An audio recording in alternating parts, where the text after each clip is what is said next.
అందరికీ నమస్కారం. మన అపరాజిత పీఠం ఛానల్ శ్రీమాత్రే నమః. ప్రతిరోజు జరపబడే నిత్య హోమాలన్నీ మహాప్రసన్న గురూజీ అనే ఛానల్లో అప్లోడ్ చేస్తున్నాము. హోమాలు చేసుకుంటేనే కాదు, చూసినా కానీ అంతకు తగిన ఫలితం లభిస్తుంది. మంత్రాన్ని వింటూ హోమం చూడటం వలన పాజిటివ్ వైబ్రేషన్స్ వస్తాయి. కాబట్టి ఆసక్తి ఉన్న వాళ్ళందరూ కింద డిస్క్రిప్షన్లో ఆ ఛానల్ యొక్క లింక్ ఇస్తున్నాము. ఛానల్కి సబ్స్క్రైబ్ అయ్యి ఆ వీడియోలన్నీ చూడగలరు. అలాగే వారాహి నవరాత్రుల సందర్భంగా గురువుగారి ఆధ్వర్యంలో నిర్వహింపబడే సామూహిక హోమాలలో పాల్గొనదలిచిన వారు డిస్క్రిప్షన్లో ఉన్న కాంటాక్ట్ నంబర్కి కాల్ చేసి మమ్మల్ని సంప్రదించగలరు. వారాహీదేవిని భక్తి శ్రద్ధలతో పూజించినట్లయితే అన్ని రకాల గ్రహదోషాలు తొలగిపోతాయి, ఆర్థిక ఇబ్బందులు అదృశ్యమవుతాయి, అలాగే శత్రుజయం కలుగుతుంది. తీవ్రమైన కోర్టు వ్యవహారాలు, ప్రత్యర్థుల వల్ల కలిగే ఇబ్బందులు పడుతున్న వారు, నరఘోష మరియు క్షుద్రపీడలు ఉన్నవారందరూ కూడా ఈ వారాహీదేవిని పూజించినట్లయితే అన్ని రకాల సమస్యలు తొలగిపోయి సర్వశుభాలు కలుగుతాయి. ఈ దేవి యొక్క ఆరాధన శక్తివంతమైనది, శీఘ్ర ఫలప్రదాయకమైనది. అంతేకాకుండా ఈ వారాహీదేవి అనుగ్రహం వల్ల ఆ సాధకునికి తమ కలల మీద ఆధిపత్యం వస్తుంది. తాను కంటున్న కలను తాను పూర్తి ఎరుకతో కలను కనగలడు. అలాగే వారాహీదేవి భక్తులకు వస్తున్న కలలు కూడా నిజమవుతాయి. ఎదుటివారి కలలను కూడా అదుపులో ఉంచగల సామర్థ్యం కలుగుతుంది. దూరశ్రవణం, దూరదృష్టి, కలలో భవిష్యత్తును ముందే చూడటం వంటి శక్తులు ఈ వారాహీదేవి యొక్క భక్తులకు సాధ్యమవుతాయి. అంతేకాకుండా వారాహీదేవిని ధ్యానించడం వలన అంతఃశత్రువులు నశించి అంతర్వివేకం జాగృతం అవుతుంది. అనేక మంది శ్రీ వారాహీదేవి యొక్క పూజా విధానం అనేక రకాలుగా పెట్టుండవచ్చు. కానీ అవన్నీ అందరూ చేసుకునేందుకు అనుకూలంగా ఉండవచ్చు, లేకపోవచ్చు. కానీ ఇప్పుడు ఈ వీడియోలో చెప్పబడే అమ్మవారి యొక్క పంచోపచార పూజ అత్యంత సులభమైనది. ఎవరైనా చేసుకోవచ్చు. వారు వీరు అని భేదం లేదు. ప్రతి ఒక్కరూ కూడా ఈ ఇప్పుడు చెప్పబోయే పద్ధతిలో శ్రీ వారాహీదేవి యొక్క పూజను చేసుకోవచ్చు. ముందుగా అమ్మవారి పూజ కోసం ఎర్రని పువ్వులు కానీ, బిల్వదళాలు కానీ, దానిమ్మ పువ్వులు, అలాగే దానిమ్మ గింజలు ఇవన్నీ కూడా ఉపయోగించుకోవచ్చు. వారాహీదేవి ఫోటో కానీ విగ్రహం కానీ ఉంటే సరే, లేకపోతే దాని గురించి కూడా చింత లేదు. పసుపు గౌరమ్మను చేసుకొని దానిలోనే వారాహీదేవిని ఆవాహన చేసి అమ్మవారిని పూజించుకోవచ్చు.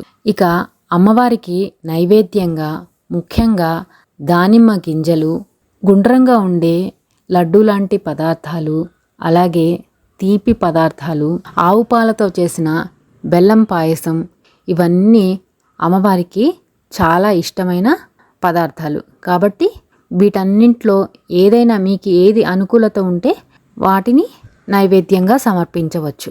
ఇక ఏ దేవత పూజకైనా ముఖ్యంగా కావాల్సింది భక్తి, శ్రద్ధ, నమ్మకం. ఈ మూడు ఉంటే దేవత అనుగ్రహం తప్పనిసరిగా కలుగుతుంది. ఇది అందరూ దృష్టిలో పెట్టుకోవాలి. అలాగే అమ్మవారికి కుంకుమార్చన అన్న చాలా ఇష్టం. కాబట్టి దేవికి తప్పనిసరిగా కుంకుమార్చన చేసుకోవాలి. ఇక ఇంతకు ముందర చెప్పిన వస్తువులన్నీ సిద్ధంగా పెట్టుకున్న తర్వాత ముందుగా దీపారాధన చేసి దీపానికి గంధము, కుంకుమ, పూలు, అక్షతలు సమర్పించి నమస్కారం చేసుకోవాలి. తరువాత అమ్మవారి యొక్క విగ్రహానికి కానీ, పటానికి కానీ, లేదా పసుపు గౌరమ్మకు కానీ గంధం పెట్టి బొట్టు పెట్టి ఒక పుష్పాన్ని సమర్పించుకోవాలి. 3 సార్లు ఆచమనం చేసి 4వసారి చేతిని శుభ్రంగా కడుక్కోవాలి. ఆ తరువాత శ్రీ వారాహీ దేవతా ముత్స్య, శ్రీ వారాహీ దేవతా ప్రీత్యర్థం, శ్రీ వారాహీ దేవత సంపూర్ణ అనుగ్రహ కృపా కటాక్ష సిద్ధ్యర్థం యథాశక్తి శ్రీ వారాహీ దేవత లమిత్యాది పంచోపచార పూజాం అహం కరిష్యే అని నీళ్లను పళ్ళెంలో వదిలేయాలి. తరువాత ముందుగా గణపతిని ధ్యానించి గణపతికి ఒక పుష్పము, ఒక చిన్న బెల్లపు గడ్డ నివేదన చేయాలి.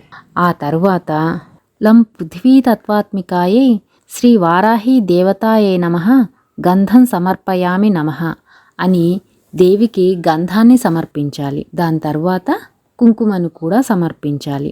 హం ఆకాశ తత్వాత్మికాయే శ్రీ వారాహి దేవతాయై నమః పుష్పం సమర్పయామి నమః అని పుష్పాలు ఇప్పుడు చెప్పబోయే 12 నామాలతో సమర్పించాలి. శ్రీ పంచమ్యై నమః, శ్రీ దండనాథాయై నమః, శ్రీ సంకేతాయై నమః, శ్రీ సమయేశ్వర్యై నమః, శ్రీ సమయ సంకేతాయై నమః, శ్రీ వారాహ్యై నమః, శ్రీ పోత్రిణ్యై నమః, శ్రీ శివాయై నమః, శ్రీ వార్తాళ్యై నమః, శ్రీ మహాసేనాయై నమః, శ్రీ ఆజ్ఞాచక్రేశ్వర్యై నమః, శ్రీ అరిఘ్న్యై నమః.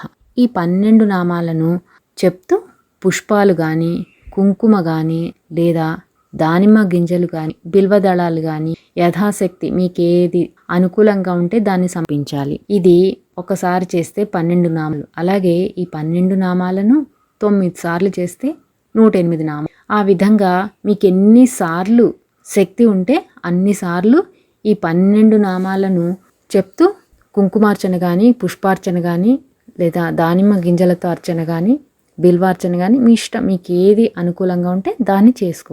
ఎంత ఎక్కువ చేసుకుంటే అంత ఫలితం. ఈ విధంగా నామాలు చదువుతూ పూజ చేసుకోవటం పూర్తయిన తర్వాత యం వాయు తత్వాత్మికాయై శ్రీ వారాహి దేవతాయై నమః ధూపం సమర్పయామి నమః. అమ్మవారికి ధూపం సమర్పించాలి. రం తేజస్తత్వాత్మికాయై నమః శ్రీ వారాహి దేవతాయై నమః దీపం సమర్పయామి నమః. అమ్మవారికి దీపాన్ని చూపించాలి. ఇప్పుడు వం అమృతతత్వాత్మికాయై శ్రీ వారాహి దేవతాయై నమః అమృత నైవేద్యం సమర్పయామి నమః అని చెప్పి మనం సిద్ధంగా పెట్టుకున్న నైవేద్యాన్ని దేన్నైనా అమ్మవారికి సమర్పించాలి. తర్వాత సర్వతత్వాత్మికాయై శ్రీ వారాహి దేవతాయై నమః తాంబూలాది సర్వోపచార పూజాన్ సమర్పయామి నమః అని అమ్మవారికి తాంబూలాన్ని సమర్పించి దాని తర్వాత అమ్మవారికి హారతి ఇచ్చుకోవచ్చు.